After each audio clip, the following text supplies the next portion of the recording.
and the global implications. We're joined from California by economics professor Nicholas Economides. Thanks for joining us. Now, my apologies for butchering your name.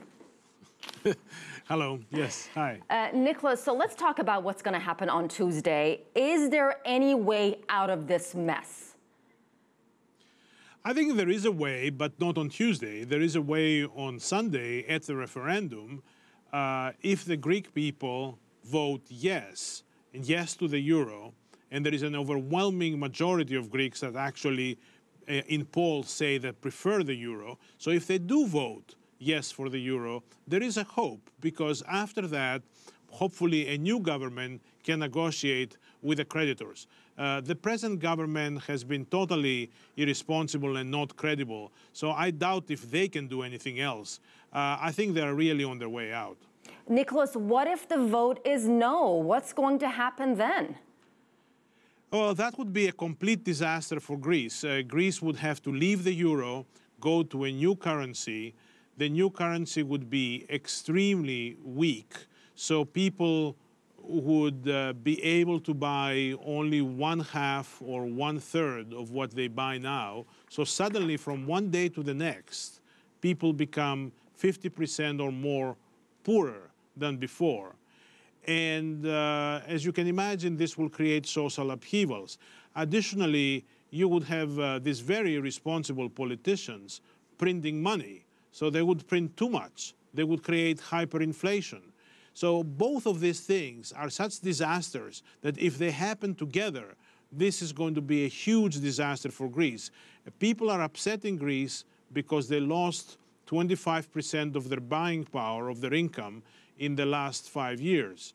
But here we're facing the possibility in 1 week, them losing another 50% of their money, and very, very, very quickly. So that could be a complete disaster. Chinese Premier Li Keqiang, speaking in Brussels, said what the world wants to see, what China would like to see, is a united Europe, a prosperous European Union, and a strong euro. Of course, China also said it wants to see Greece stay in the eurozone.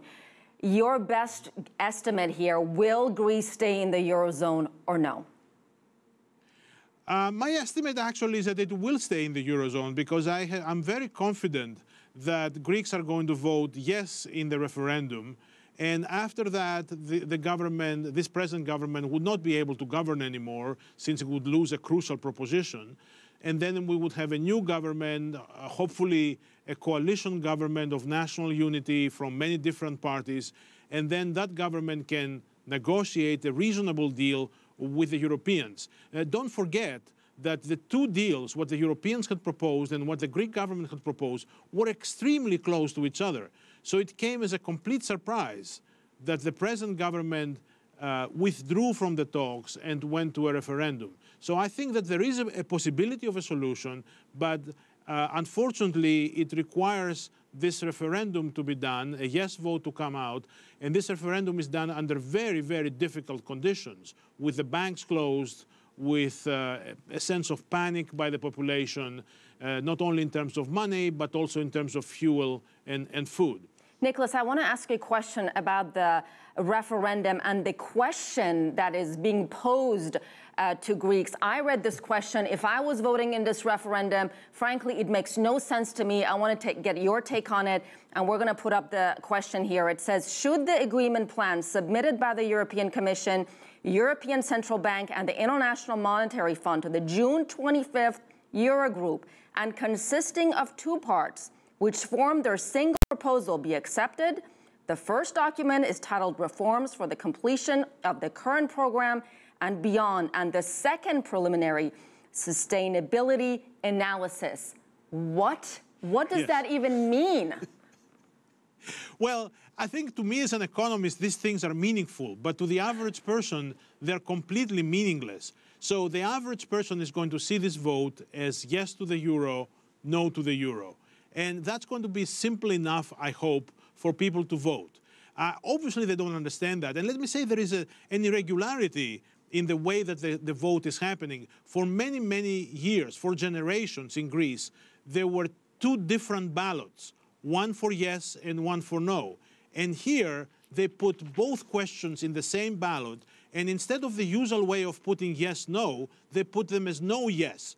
So you can imagine how confused people are going to be.